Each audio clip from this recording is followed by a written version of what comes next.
कथावाचक पंडित प्रदीप मिश्रा अपने बयान को लेकर एक बार फिर विवादों में घिर गए हैं। इस मामले को लेकर कायस्थ समाज में रोष व्याप्त है। आज मध्य प्रदेश के गुना में कायस्थ समाज के लोगों ने मुख्यमंत्री के नाम कलेक्टर को ज्ञापन सौंपा और पंडित प्रदीप मिश्रा पर कठोर कार्रवाई करने की मांग की। आक्रोशित कायस्थ समाज ने चेतावनी दी है कि अगर पंडित प्रदीप मिश्रा 10 दिनों में माफी नहीं मांगते तो उनके खिलाफ सभी जगह FIR दर्ज कराई जाएगी और उनके पुतले जलाकर प्रदर्शन किया जाएगा। 14 जून को महाराष्ट्र में हमारे आराध्य नहीं, कायस्थ समाज के आराध्य नहीं, बल्कि पूरी प्राणी जगत की वो लेखा जोखा, कर्मों का लेखा जोखा रखने वाले हैं एवं न्यायाधीश हैं। उनके बारे में ऐसे तूतड़ाक शब्दों से अमर्यादित टिप्पणी की गई जिससे कायस्थ समाज में भारी रोष व्याप्त है। पूरे भारत हिंदू समाज में, सनातन समाज में सभी लोग इससे आहत हुए और सभी जगह ज्ञापन दे के विरोध प्रदर्शन कर रहे हैं। 10 दिन के अंदर माफ़ी मांगने की बात कही है।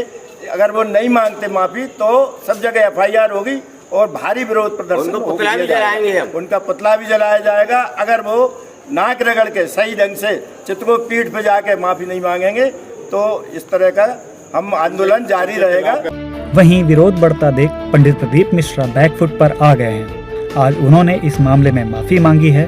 उन्होंने कहा है कि उनका उद्देश्य किसी भी व्यक्ति या समाज को ठेस पहुंचाना नहीं था।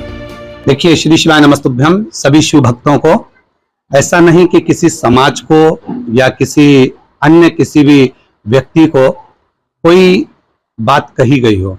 देवताओं का क्रम था। शिव महापुराण की कथा महाराष्ट्र में चल रही थी जो सोशल मीडिया पे भी डली हुई है। उसमें यमराज, चित्रगुप्त महाराज और भगवान शिव की एक भक्ति का प्रसंग चल रहा था। उसमें भी अगर किसी व्यक्ति विशेष को भी, यदि समाज को भी हमारी वाणी से अगर कोई ऐसा शब्द लग रहा है कि गलत हुआ है या गलत बोल गए हो और हमारी वाणी से अगर किसी के हृदय को भी ठेस पहुंची हो तो मैं क्षमा चाहता हूं। किसी के हृदय को ठेस पहुंचाना कभी शिव महापुराण नहीं जानती। शिव महापुराण हमेशा जगत का कल्याण का कार्य करती है और जगत कल्याण की ही बात करती है।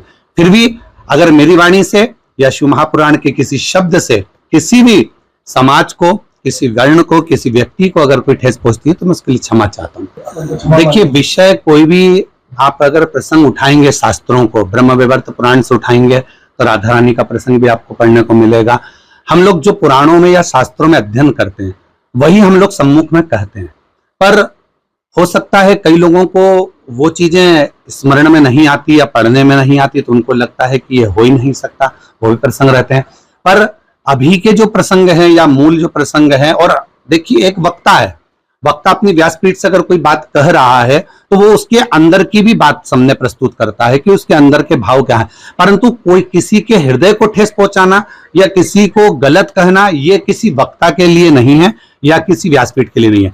हम कायस्थ समाज भी हमारी है संपूर्ण। हम तो चारों वर्णों को अपना मानकर चलते हैं, ब्राह्मण और क्षत्रिय, वैश्य और शूद्र, सबको हम अपना मानकर चलते हैं। किसी भी समाज के लिए आज तक व्यासपीठ ने कभी गलत नहीं कहा। चाहे आप पूर्व के जितने भी व्याख्यान उनको उठाकर देखेंगे तो सभी समाजों का सम्मान किया है इस शिव महापुराण की कथा ने और इस व्यासपीठ ने। पर फिर भी अगर किसी को गलत लग रहा है और अगर किसी के हृदय को हमारी वाणी से अगर ठेस पहुंची है इन शब्दों के लिए तो मैं क्षमा चाहता हूं। बताते चलें कि इससे पहले भी राधा रानी पर टिप्पणी के मामले में पंडित प्रदीप मिश्रा को कड़े विरोध का सामना करना पड़ा था, जिसके बाद उन्हें माफी मांगनी पड़ी थी। अब भगवान चित्रगुप्त पर अमर्यादित टिप्पणी को लेकर वे एक बार फिर विवादों में घिर गए हैं।